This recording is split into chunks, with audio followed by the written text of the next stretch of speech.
विषय है union public service commission यानी संघ लोक सेवा आयोग, इसका संगठन और इसके कार्य।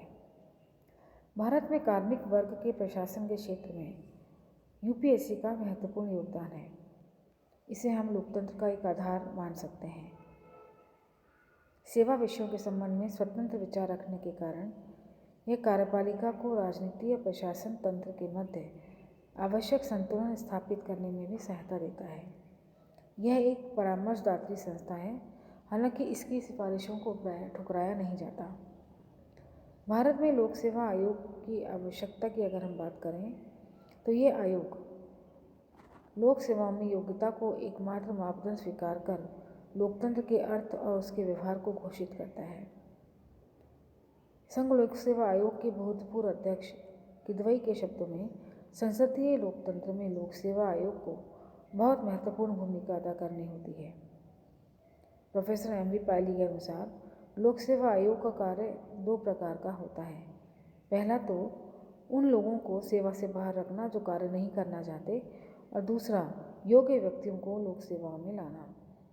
संक्षेप में लोक सेवा आयोग की आवश्यकता कुछ प्रमुख कारणों के कारण पड़ती है। पहला, सेवा विषयों के संबंध में स्वतंत्र विचार रखने के कारण यह कार्यपालिका के राजनीति और प्रशासन के मध्य संतुलन स्थापित करती है।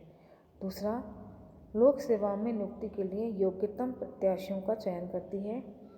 और तीसरा, लोक सेवाओं को भाई भतीजावाद और भ्रष्टाचार से दूर रखती है। और चौथा, लोक सेवाओं के मामलों पर सरकार को तकनीकी परामर्श भी देती है। इसकी ऐतिहासिक पृष्ठभूमि के अंतर्गत भारत में सर्वप्रथम 1919 के भारत शासन अधिनियम के अधीन 1926 में लोक सेवा आयोग की स्थापना की गई थी। 1924 के ली कमीशन की सिफारिशों के आधार पर इस आयोग को कुछ कार्य सौंपे गए थे। बाद में 1935 के भारतीय शासन अधिनियम के उपबंधों के अधीन यूपीएससी की स्थापना की गई और इसके कार्यों में विस्तार हुआ। 26 जनवरी 1950 को जब भारत स्वतंत्र हुआ तो भारत का नया गणतंत्रात्मक संविधान लागू हुआ और उसमें ये प्रावधान किया गया कि एक संघ सरकार के लिए लोक सेवा आयोग होगा और संघ के अन्य राज्यों के लिए एक एक लोक सेवा आयोग होगा। इसके सदस्यों की नियुक्ति में एक अध्यक्ष होता है और 10 अन्य सदस्य होते हैं जिनकी नियुक्ति राष्ट्रपति के द्वारा की जाती है। हालांकि आयोग के सदस्यों की संख्या समय समय पर निर्धारित की जाती है और राष्ट्रपति के द्वारा इसे निर्धारित किया जाता है। संघ लोक सेवा आयोग के अध्यक्ष और अन्य सदस्यों का कार्यकाल पदभार ग्रहण करने की तिथि से 6 वर्ष तक या 65 वर्ष की आयु प्राप्त करने तक, जो भी पहले हो तक हो सकता है। इनके सदस्यों के वेतन, भत्ते और शर्तें निर्धारित करने का अधिकार राष्ट्रपति को दिया गया है। किसी भी सदस्य के वेतन, भत्तों और सेवा की अन्य शर्तों को उसकी पद पर रहते हुए नहीं बदला जा सकता। अनुच्छेद 317 में आयोग के सदस्यों को अपदस्थ करने की प्रक्रिया का वर्णन किया गया है। आयोग के सदस्यों को दुराचार के लिए राष्ट्रपति के आदेश द्वारा पदच्युत किया जा सकता है, जिसकी प्रक्रिया संविधान के द्वारा निश्चित की गई है। संविधान के अनुच्छेद 145 के द्वारा निर्धारित प्रक्रिया की जांच करने के बाद ही न्यायालय राष्ट्रपति के सम्मुख अपना प्रतिवेदन प्रस्तुत करता है।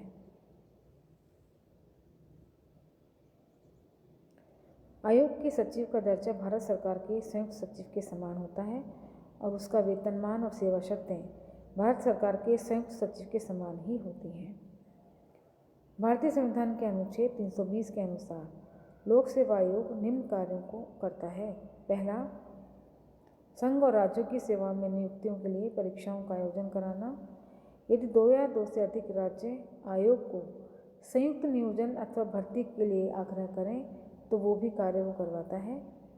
संघ और राज्य सरकारों को कई मामलों में अपना परामर्श देता है, जैसे लोक सेवा में भर्ती के तरीके के संबंध में, लोक सेवा में नियुक्ति और पदों के लिए अपनाए जाने वाले सिद्धांतों के संबंध में, अनुशासनात्मक कार्रवाई, कानूनी खर्च आदि के संबंध में भी वो काम सलाह देता है। लोक सेवा आयोग के सदस्यों को कुछ स्वतंत्रताएं भी प्रदान की गई हैं, जैसे आयोग के अध्यक्ष और सदस्यों को संविधान की निर्धारित प्रक्रिया के अनुसार ही हटाया जा सकता है। उनके सदस्य के किसी पद से संबंधित शर्तों को उसके कार्यकाल में बदला नहीं जा सकता।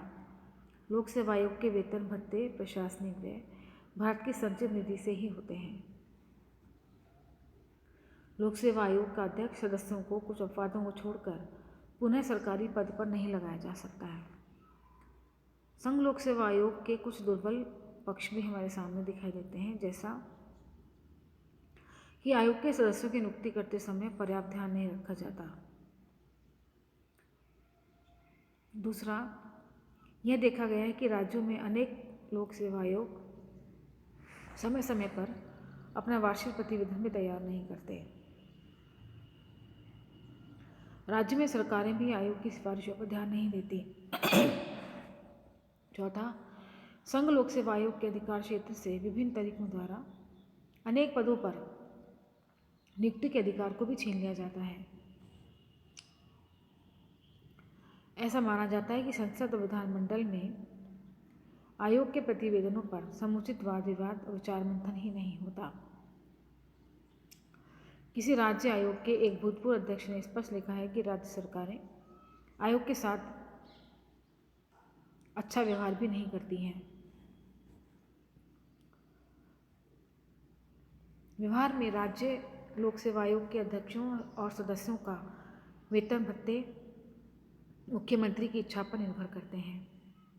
राज्य में लोक सेवा आयोग के बारे में बराबर ऐसी शिकायतें आती रहती हैं कि उनका आचरण निष्पक्षता से परे रहता है।